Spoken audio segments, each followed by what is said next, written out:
Welcome to the Doctors Making a Difference podcast, where we help physicians to be empowered with the tools they need to be successful in medicine, in finance, and in life. Join us as we highlight doctors and other professionals around the world who are making a difference.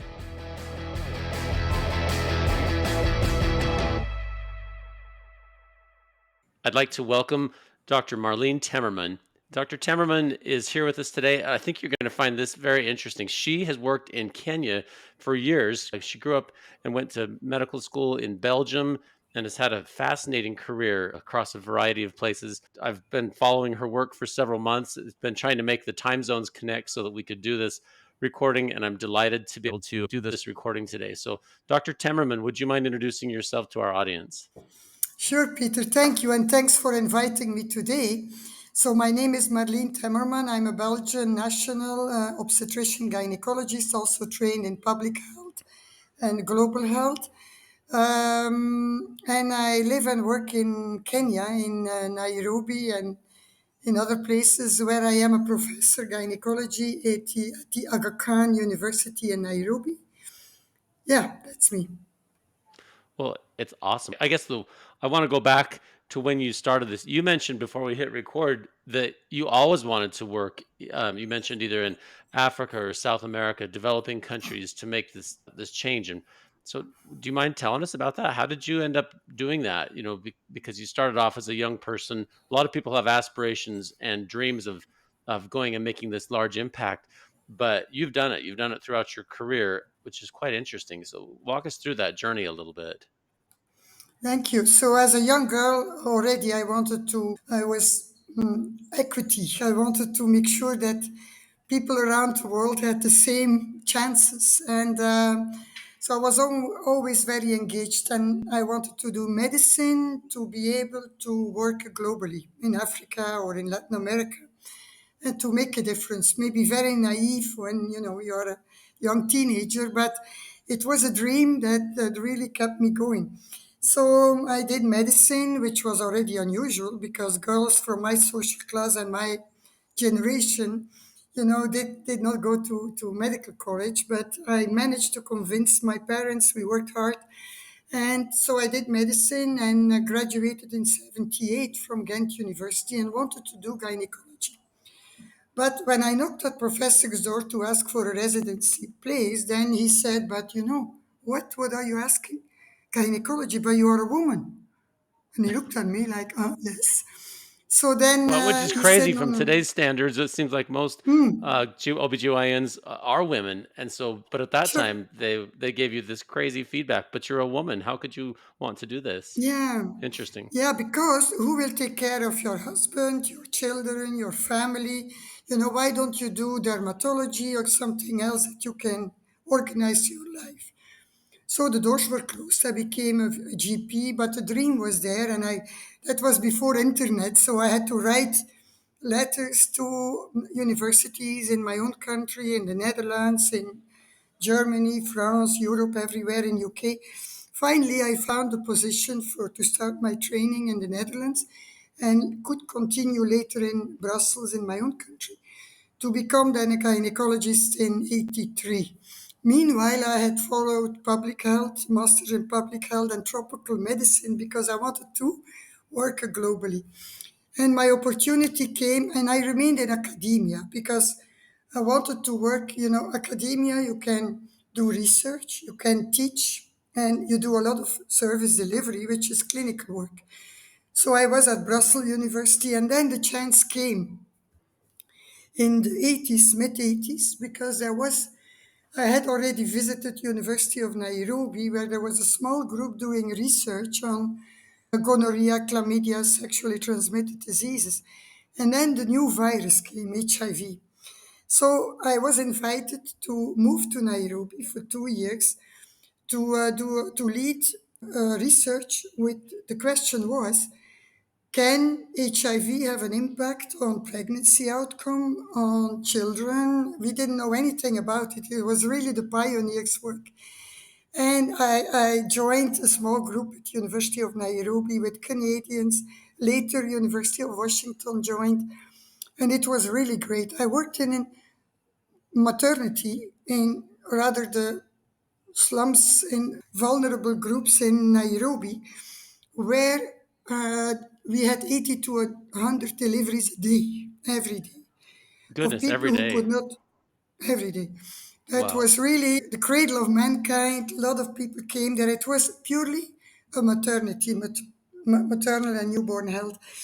Doing research, we set up the research site for HIV, of course, a gold mine for research. And in 87, 3% of the women were HIV positive. A few years later, 30.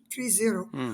But besides doing research, we saw women dying of preventable causes, so many needs. So I started working as a clinician, raising funding, setting up, going to embassies, to UN agencies, to funders, to really invest in the maternity. I imported the first ultrasound machine in Kenya in 87. I was pregnant myself then, very motivated. But Oh wow. Yeah, it you were changed. motivated. Oh, yeah, absolutely. But it really changed the way of doing medicine. So I stayed finally 6 years together with my husband, my baby, my the boy. Then after 6 years, we decided to go back to Belgium. But I was so grounded in Kenya. I started an NGO there, the International Center for Reproductive Health, to work with Kenya colleagues, with the communities, with the ministry, to improve women's health and rights. That NGO is still there. It's now it started in 94, then in Kenya in 2000, also in Mozambique. So we have a kind of a network of NGOs working on international center reproductive health, sexual and reproductive health and rights. Meanwhile, I did my PhD on HIV and pregnancy. Of course, we did a lot of research on that topic, defended my PhD, and became later in Belgium the first professor gynecology in the Benelux, female professor, sorry, the first woman. And in my own university, where at that time they were happy to have a woman there because patients were asking for women gynecologists and the whole staff was only men. So I was, initially the door was closed, but so many years later, I was welcomed and worked at the university in Ghent. And I asked my vice chancellor, can I start a center here for support and research capacity building globally? A multidisciplinary center, not only medics or nurses, but also social scientists, nurses, human rights, because it's a lot about women's rights that we are doing. So I initiated all this and came to Kenya very regularly. Then the next step in my career, I was asked to run because at that time in Belgium I was a kind of an influencer. I wrote books, published, of course, in the scientific literature, became a professor at the university in Ghent, and was very often on radio, television about women's issues. Leading to, I was invited to run for elections, 2000, early 2000. Initially, I In said, no, no, no, Belgium. I don't have Yeah. time in Belgium. So Yeah. I said, no way. I'm too busy in the clinics and I'm doing research and I'm leading these NGOs, so on. But finally, I said yes. So I became an elected senator in my own country. So working in my university in the parliament, which I don't regret because I learned a lot. When you are leaving your comfort zone and you do a lot of work for women's health and rights, you publish, you write books, and you assume that the world knows about it and that it will have impact. It has impact to a certain extent, but parliamentarians, they don't read the Lancet and they shouldn't. We should do better to talk to the parliamentarians, to the parliaments, to the governments, to the communities, to the media. We should develop this working with constituencies and highlighting the points that are so important. For me, throughout my career, maternal mortality is one of the biggest inequities in the world.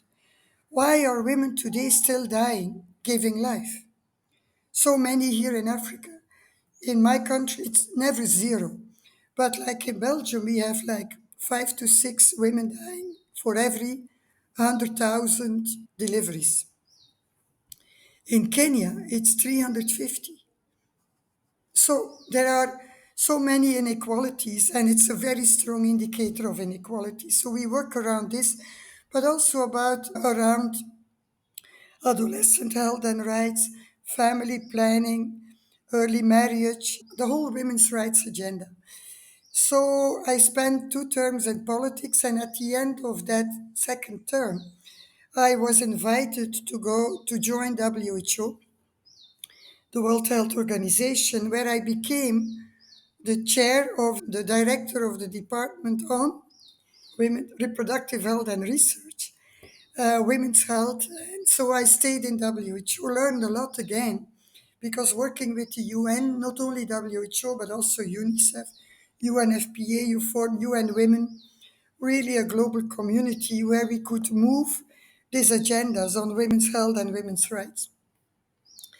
So then, meanwhile, all the time I went back and forth to Kenya, to the NGO, the university, but also to my Pumani maternity, where I lost my heart so many years ago, to Yeah. try to upgrade the services. So then, now 10 years ago, when I retired from WHO, I, of course, my husband, myself, our second home, and now even our first home is Kenya.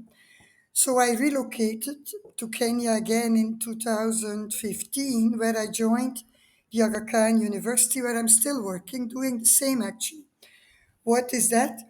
Working in the university, but also in the communities, in the vulnerable, poor communities in our country, to try to improve the health systems, not only at the university, but working with the Ministry of Health.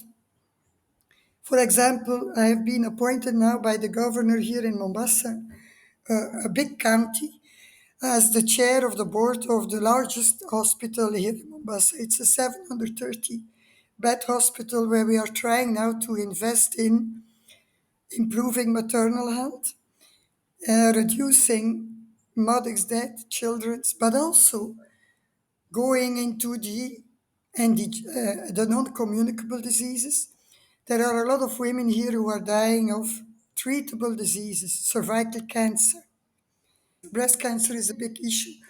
So, together with WHO, with partners, with countries in the neighborhood, we try to get really this work up and going.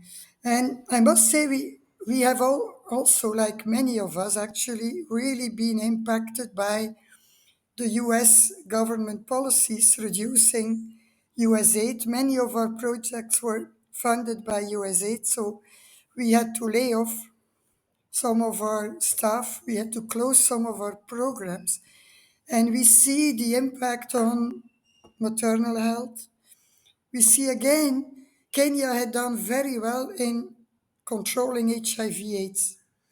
So we had a very low rate of babies born, neonatal HIV infection. Now it's going up again because the funding has gone down. The government is trying very hard, but without, thing is that these programs have been stopped abruptly. And we see the impact really in the field, more, in young girls. The most vulnerable in society are the young girls. They have more new cases of HIV. They get pregnant. They don't have, the power to decide very often on their own lives. A lot has changed, I must say, because since many years now, all boys and girls have to go to school. The girls who go to school, they do better very often than the boys. But it's still a big, so many more girls here in Kenya and young women, they are strong, the Gen Z is very vocal.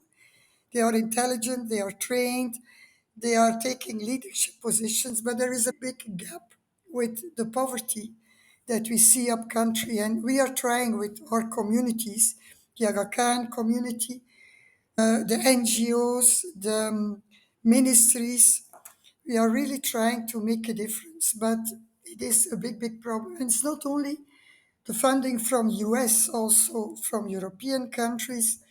There is really a pushback, which we truly regret.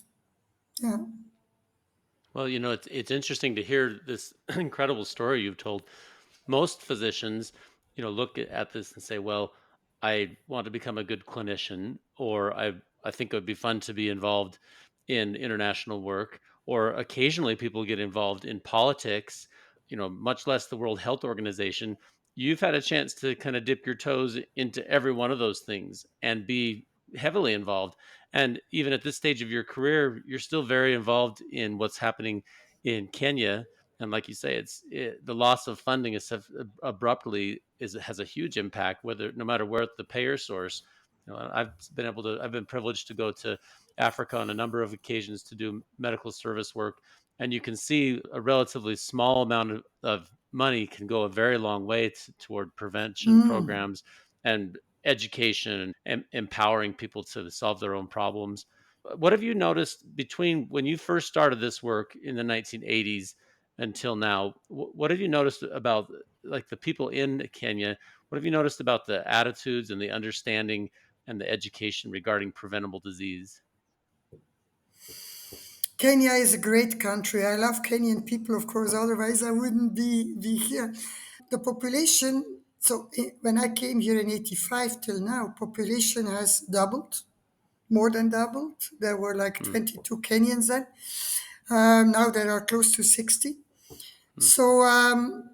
So family planning and population growth is still there, but we have seen major impact surely in the urban settings where we have the more educated families and they go to like they rather prefer to have 3 to 4 children, 2 to 3, to give them a better education than the traditional large families up country, which is still a big gap. So Kenya has evolved a lot, as I said earlier. The fact that education, boys and girls have to go to school. Education is the for me, it's kind of the number one to change a country. If you educate the people and surely the women of a country, you will see changes. And Kenya is seeing this changes absolutely. So more education, more innovation, technology. Some of the things in Kenya are the number one. We pay with M-Pesa. It's on our phones. All Kenyans, they transfer money everywhere. So that means that the coverage of a phone, a smartphone, is very high. That gives other opportunities. So we have like an advance. We do everything on our smartphone, sending Yeah. money, paying. So there are some technologies and many more in Kenya, a lot of innovation technology and so on. The health sector has also evolved a lot. But still, we are struggling with the big difference between private sector and the public sector. Public sector is struggling. The government is trying to have a kind of social health authority that every Kenyan should be covered, but the vulnerable populations, many of them, they don't have IDs, they don't have, so there is a big gap.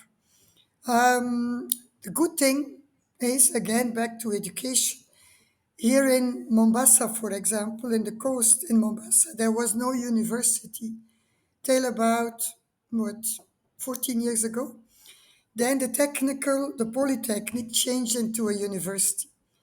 And with a small group of people, we were so excited that we came to the university, to the brand new university. We asked them, do you have a medical school? No.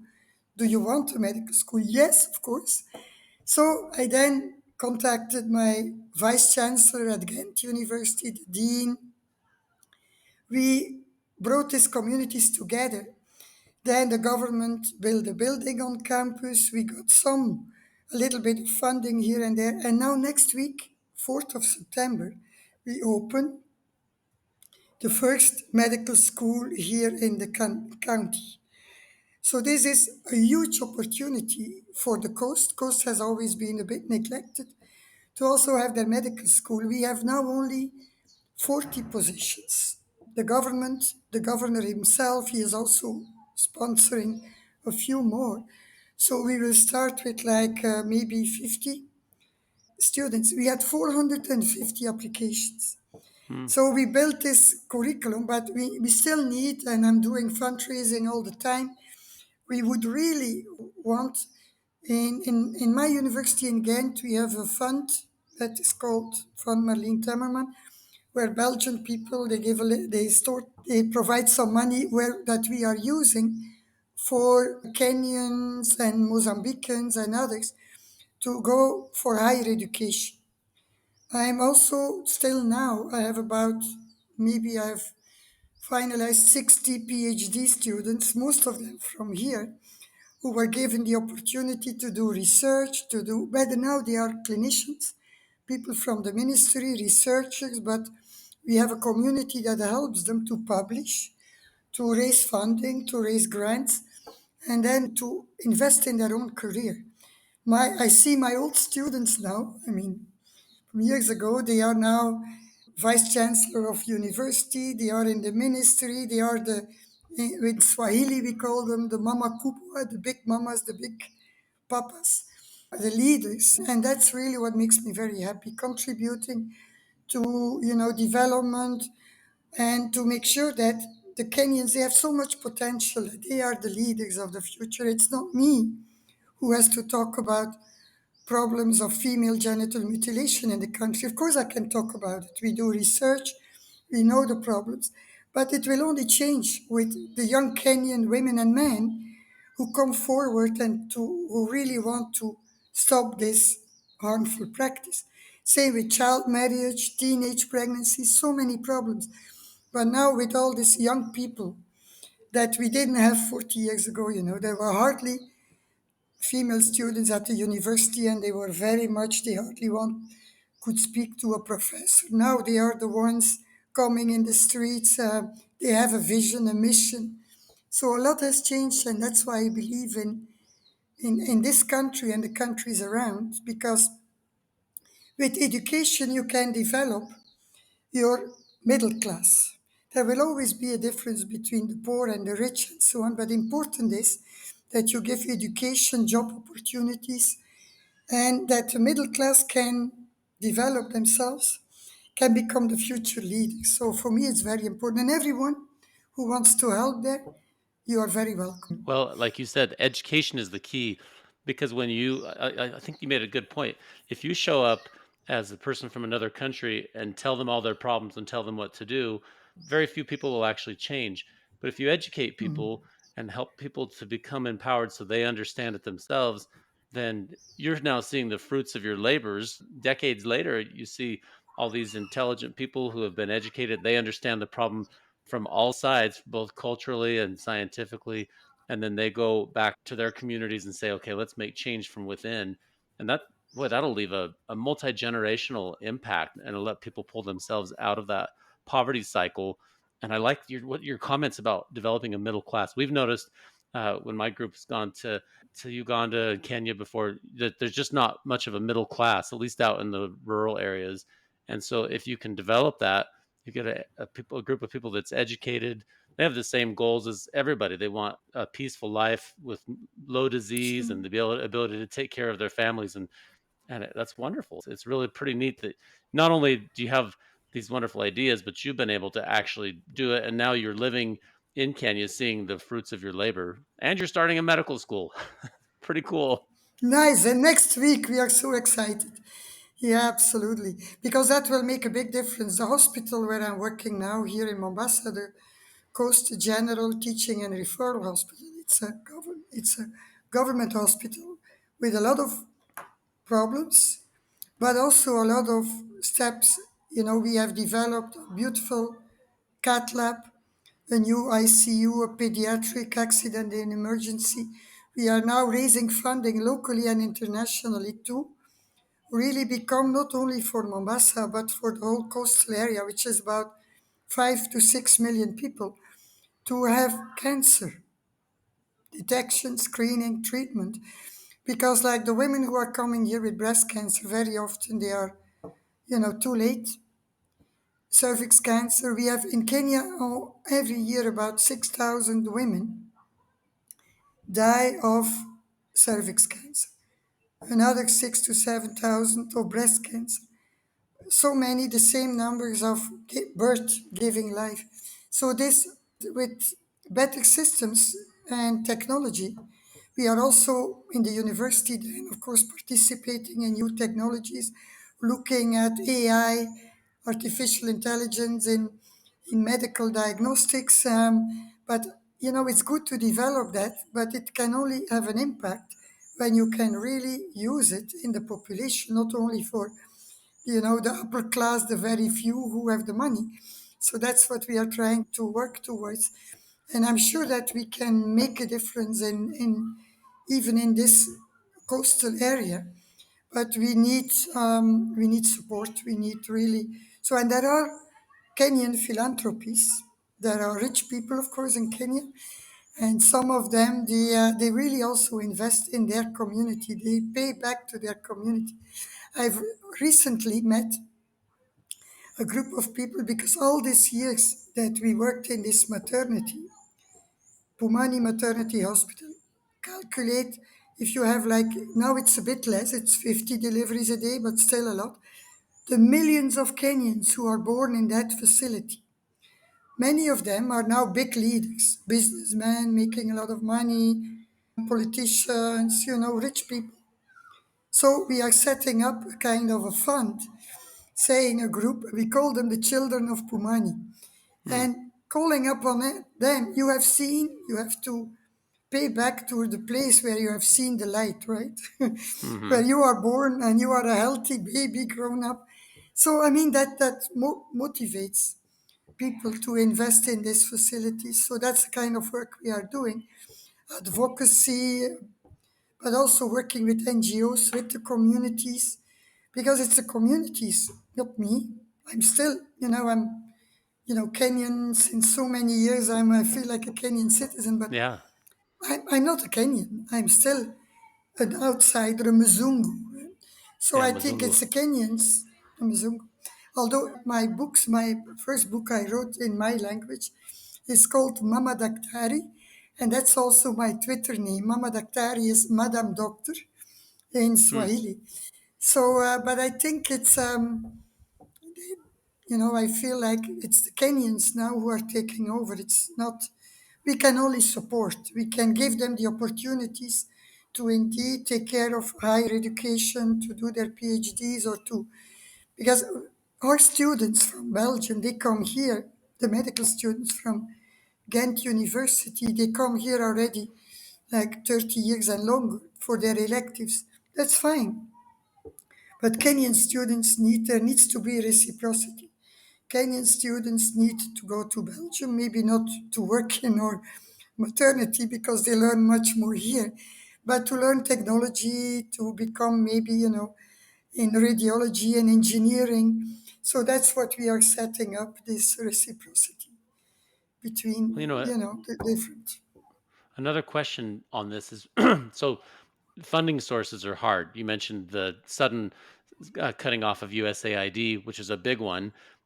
How do you see, outside of trying to get people in the country, especially those who have been successful in business or other things, how do you see fundraising going forward? Because it's a big deal. Most countries that are sub-Saharan Africa, the average income for people is very low. Sometimes it's $1 or $2 a day for a laborer, and so it's a very low income. At this point, Kenya and all of sub-Saharan Africa really does depend on outside support and money for a lot of the development of these programs. So, how can people get involved? How would you see funding going forward for some of these programs? Yeah, so as I said, we suffered from the USAID stop.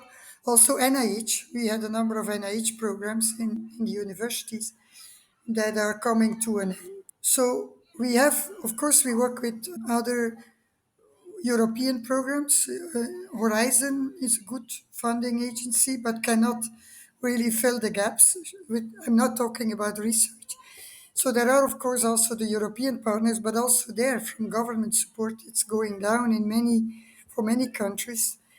We are happy that there are big foundations. So we live, part of us.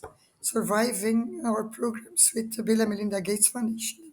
The Gates Hmm. Foundation is supporting our community programs, but also a lot of innovation and technology and trying to, they really have a huge impact here in Africa. So we are Hmm. very grateful for that, and we are working. They have many programs, but the ones that I know is the Women Health Program, where they work in maternal health, child health, immunization, family planning. Now also more and more into so the maternal health, but also in other health problems.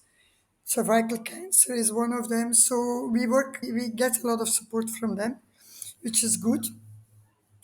There are a few other foundations we are really reaching out and trying, but like for most of my work in academia is supported by grants.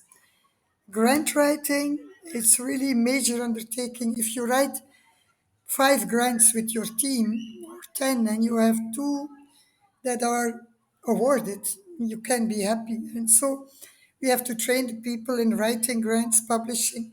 So it's a continuous challenge. Like this year, by the end of next year, my team at the University of the Aga Khan University, my research team, it's called the Center of Excellence for Women and Child Health here in Nairobi at the Aga Khan University. We were like 80 people, all of them making their all of us from the highest to the lowest, based paid by grants. So with all the global reduction on support, we are now 45. So we had to lay off quite a number of people. The NGO, the International Center Reproductive Health, the same. So it's really we try to, and then we say, well, we have to not to depend too much on donor funding, maybe which is true.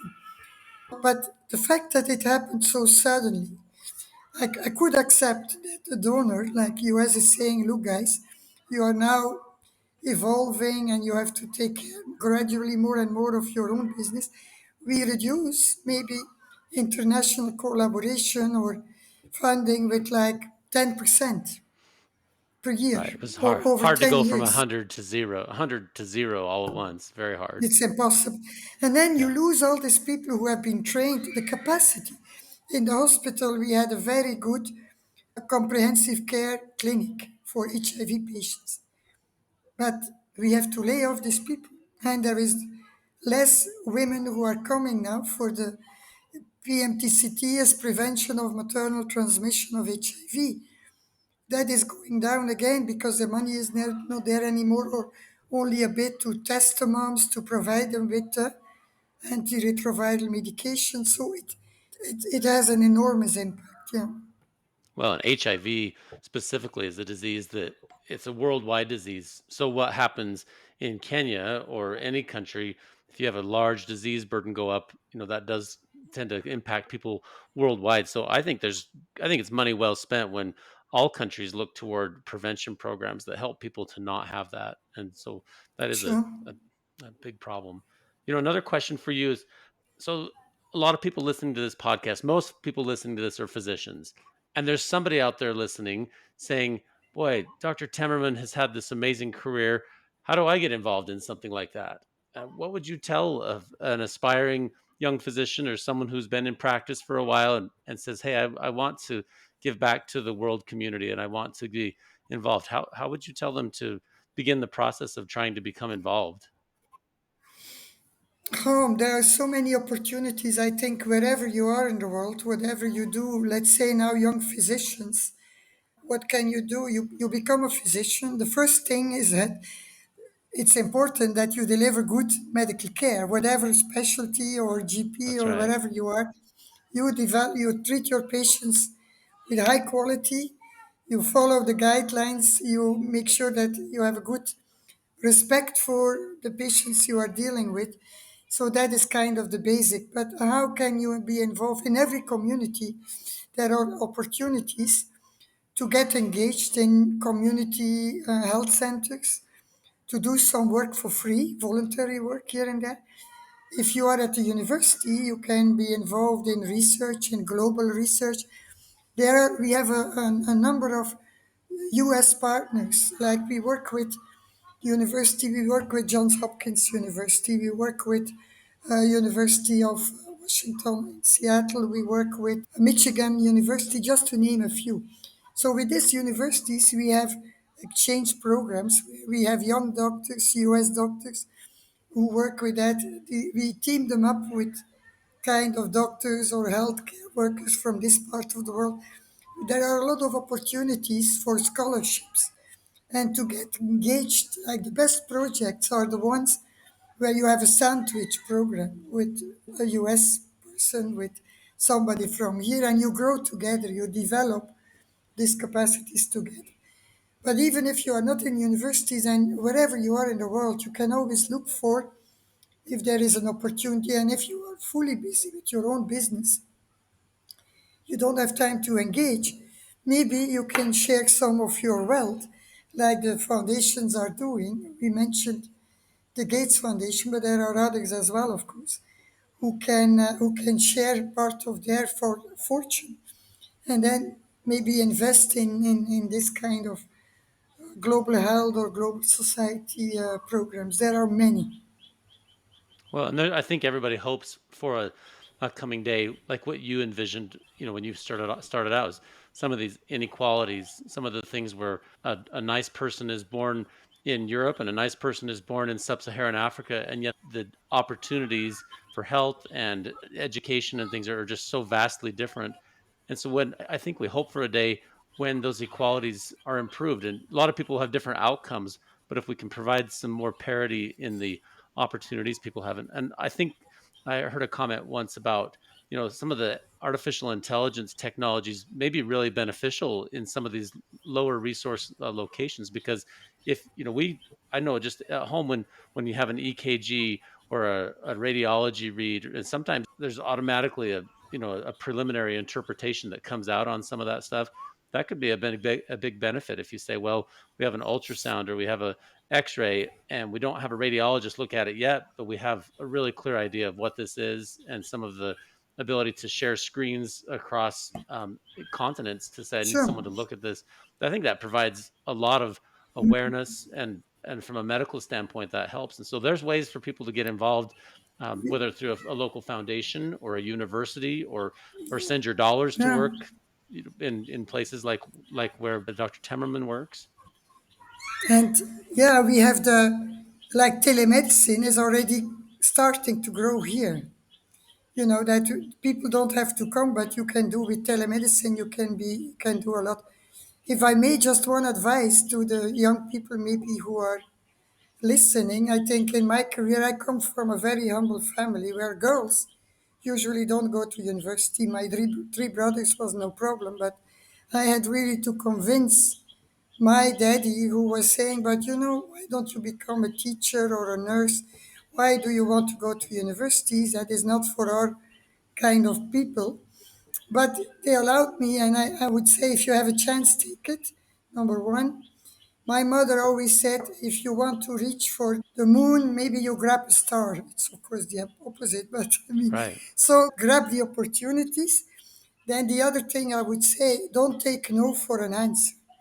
I've been told so many times in my life, this is not possible, you can't do this, this is not for you, this is not for us, this is not possible, you can't become a gynecologist, you can't become a medical doctor. Just saying no makes me even more convinced I will do it. So don't take no for an answer. And then another one is also maybe don't be afraid to leave your comfort zone. Because if you go somewhere else and you talk to other people, it felt like a bit, oh my God, what is this? I don't understand what I'm doing here. Will I be the right person to say something? Me in parliament, oh my God, no, no, no. So, you always think, why can I not do the same as somebody else or even better? Surely for girls, it's really a step, an extra. They have to to prove that they can do those things. So to the girls who are listening, to the young women, be sure that you can do as well as your boys, colleagues, the men, even better sometimes because you have to fight even harder. No, wonderful advice. I appreciate it. How can people follow your work? Like, I've been fascinated by what you do. I was introduced to you by one of our previous guests, Megan Missinelli. She had an episode that came out on the podcast on May 23rd. If you want to listen to Megan's wonderful podcast, but she was just fascinated by Dr. Temmerman's work, and I appreciate her introduction. How can other people follow your work? What's the best way for them to observe, to see all the things that you're involved in? So my LinkedIn account, just my name, and you find LinkedIn. We have websites from the International Center Reproductive Health, Aga Khan University. I must say they need to be a bit updated, but LinkedIn is probably the best. I still have Mama Daktari is my Twitter account, but I don't do much anymore there. Yeah, I think that's the most important. Okay. You can always write me an email, of course. You can share my email Okay. address. Yeah. If you don't mind, I'll share your email in the show notes because, again, what you're doing is very important. You've already observed that it's leaving a major, lasting impact that will persist for decades and decades and hopefully generations. And I think that those little seeds that you planted in the 1980s are still bearing fruit, and the seeds you're planting in 2025 will bear even more fruit in the future. And so we're preaching this to the next Dr. Marleen Temmerman. There's more people out there who want to be involved in this type of work. And I appreciate you taking the time to share your story. I find it inspirational, and I think it's amazing what you're doing, what you have done, and what you're still doing. So thank you for what you're doing. Thank you, Peter, for inviting me. I really appreciate. Thank you. Thanks for tuning into the Doctors Making a Difference podcast. And thank you for what you do to help your patients and your community. Your work truly helps so many people. We produce this content to help you have the tools you need to stay in medicine and to highlight the amazing work being done by physicians around the world. Please note that while I am a physician, and many of the guests on this program are also physicians or other professionals, the discussions on this podcast do not represent my employer or any professional organizations to which I belong. This podcast is for your information and entertainment only, and should not be taken as professional advice. You should seek appropriate professional advice pertaining to your own situation. Please check out more of our content on our website, doctorsmakingadifference.com. Also, please follow, like, or subscribe on your podcast player or YouTube channel, and give us a 5-star rating. It really helps to spread the message. Finally, if you'd like to be a guest on the podcast, or if you'd like to nominate someone else to be a guest, please visit the website or email admin@doctorsmakingadifference.com. See you next time.